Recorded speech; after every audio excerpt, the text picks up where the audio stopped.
and welcome to A.L.R.T's News. Today we have another very special guest, Rosa Parks. Hello everybody, thanks for having me. No, thank you for coming.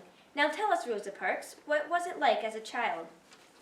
Well, oh dear, it was not pleasant anyway. I was born in Tuskegee. Then my name was Rosa Louise McCauley. I was born February 4th, 1913. My brother Sylvester was born in 1915. But shortly after that, my parents separated. He went to live with my grandmother on her farm. I went to the local school for African American children where my mom was a teacher. What was it like at school? Well, my mother wanted me to get a high school education, but it wasn't easy to do that as an African American in the 1920s. I was sent to Alabama State Teacher College to try to get a high school diploma.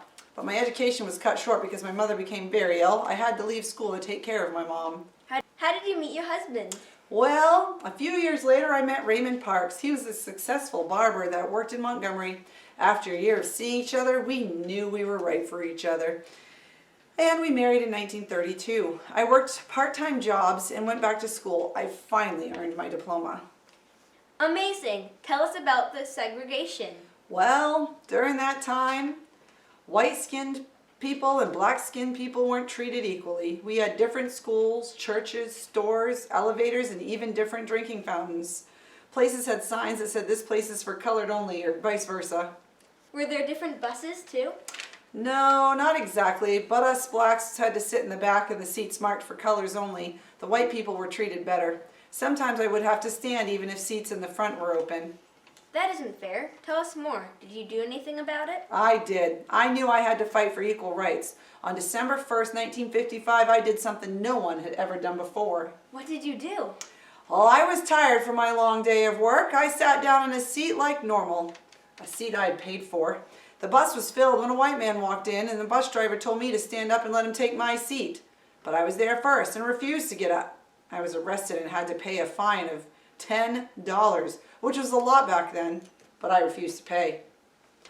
The black people decided to stop riding the bus so that the bus wouldn't get as much business. They wouldn't go on the bus for 381 days until finally the law changed and blacks and whites had equal rights on a bus. Wow, what an amazing, inspiring story.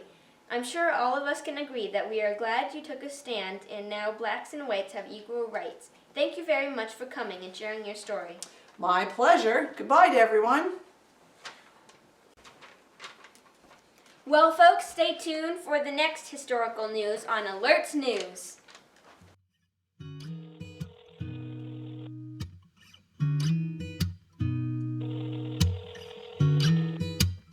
Hey, it's Tammy. Leave a message at the beep. God bless. Hey mama, it's been a while since we've talked, but all I really need right now is a voice. Cut. Emmy. Going back to How to Meet Your Husband. Okay, And go we're on, not Emmy. supposed to have a kitty in this. Meow. He was a successful barber that worked in Cut. She didn't do it. She really wants to be in this shot.